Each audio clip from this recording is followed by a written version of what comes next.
بسم اللہ الرحمن الرحیم۔ السلام علیکم ورحمۃ اللہ وبرکاتہ۔ آسان قرآن چینل کے انتہائی مختصر، آسان اور مستند وظائف کے سلسلے کا ایک اور وظیفہ پیش خدمت ہے کہ رئیس ہونے کی چابی حضرت علی رضی اللہ تعالی عنہ سے لیجئے۔ سب سے پہلے وظیفہ ورڈ بائی ورڈ سنیں تاکہ صحیح تلفظ کا علم ہو سکے۔ یاد رکھیں کہ کوئی بھی وظیفہ یا عمل پڑھنے سے پہلے اس وظیفے کا تلفظ اور اس کی ادائیگی ٹھیک کرنا بہت ضروری ہے۔ اگر ادائیگی ٹھیک نہیں ہوگی تو اس وظیفے کا کوئی فائدہ نہیں ہوگا۔ لا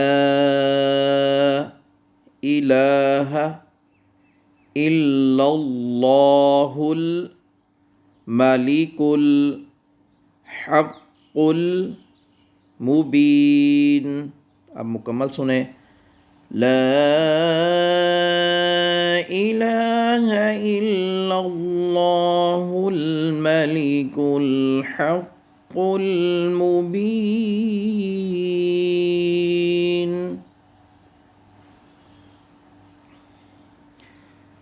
حضرت علی رضی اللہ تعالی عنہ سے روایت ہے کہ جو شخص ہر روز صبح کو اور شام کو یہ کلمات طیبات 100 مرتبہ پڑھے گا وہ فقر و فاقہ سے محفوظ رہے گا اور غنا کا دروازہ اس پر کھل جائے گا۔